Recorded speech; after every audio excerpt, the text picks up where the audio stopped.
Assalamualaikum. Hello there, I am Jabia. Today I am here with an interesting and important topic which is about present simple tense. First of all, we have to know the definition of present simple tense. Well, আজকে আমরা শিখব present simple tense. Present simple tense শেখার আগে আমাদের জেনে নিতে হবে present simple tense এর অর্থ কি। Present simple tense এর অর্থ বর্তমান কাজের সাধারণ সময়। তোমাদের যাতে বুঝতে সুবিধা হয় এজন্য আমরা প্রেজেন্ট সিম্পল টেন্সকে সেন্টেন্স এক্সাম্পল এবং স্ট্রাকচার আকারে সাজিয়ে নিয়েছি। চলো আমরা প্রথম সেন্টেন্সটি দেখে নিই। প্রথম সেন্টেন্সটি হলো অ্যাসার্টিভ অ্যাফার্মেটিভ সেন্টেন্স, অর্থ সাধারণ হ্যাঁবোধক বাক্য। এটার একটা এক্সাম্পল হলো আই প্লে ফুটবল। এই সেন্টেন্সটাকে চলো আমরা একটু ভেঙে দেখি। আই এখানে সাবজেক্ট, কারণ আই এখানে সরাসরি কাজ করেছে। প্লে খেলা করা, যে কোনো কাজ জাতীয় শব্দ বলতেই ভার্ব বোঝায়, তাই প্লে এখানে ভার্ব প্লাস অবজেক্ট।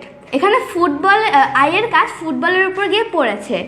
আমরা জানি কর্তার কাজ যার উপর গিয়ে পতিত হয় সেই হচ্ছে অবজেক্ট। তো এখানে স্ট্রাকচার দাঁড়ায় subject plus verb plus object or extension. দ্বিতীয় সেন্টেন্সটি হলো অ্যাসার্টিভ নেগেটিভ সেন্টেন্স, অর্থ সাধারণ হ্যাঁবোধক বাক্য, সাধারণ নাবোধক বাক্য। এটার একটি এক্সাম্পল হলো আই ডোন্ট প্লে ফুটবল। এই সেন্টেন্সটিকে আমরা একটু ভেঙে দেখি। এখানে আই সাবজেক্ট, কারণ এখানে আই সরাসরি কাজ করেছে। এখানে সেন্টেন্সটিকে নেগেটিভ করার জন্য আমরা এখানে অক্সিলারি ভার্ব হিসেবে ডু এর সহযোগিতা নিয়েছি। যেহেতু সেন্টেন্সটা নেগেটিভ এর জন্য আমরা এখানে নট ব্যবহার করেছি। প্লে খেলা করা, আমরা জানি যে কোনো কাজ জাতীয় শব্দই হচ্ছে ভার্ব। এখানে ফুটবল হচ্ছে অবজেক্ট, কারণ আইয়ের কাজটা ফুটবলের উপর গিয়ে পড়েছে। তাহলে এটা স্ট্রাকচার দাঁড়ায় সাবজেক্ট প্লাস হেল্পিং ভার্ব হিসেবে do plus verb plus not plus verb plus object or extension. তৃতীয় সেন্টেন্সটি হলো ইন্টারোগেটিভ অ্যাফার্মেটিভ সেন্টেন্স, অর্থ প্রশ্নবোধক সাধারণ বাক্য। এটার একটি এক্সাম্পল হলো ডু আই প্লে ফুটবল, অর্থ আমি কি ফুটবল খেলি। এই সেন্টেন্সটাকে চলো আমরা একটু ভেঙে দেখি। এখানে যেহেতু সেন্টেন্সটা ইন্টারোগেটিভ, তাই সাবজেক্টের আগে হেল্পিং ভার্ব ডু চলে এসেছে। এখানে হেল্পিং ভার্ব হিসেবে ডু নিয়েছি আমরা, তারপর সাবজেক্ট আই নিয়েছি, তারপরে প্লে এখানে ভার্ব, কারণ প্লেকে এখানে যে কোনো একটি কাজ জাতীয় শব্দ হিসেবে ধরা হয়েছে।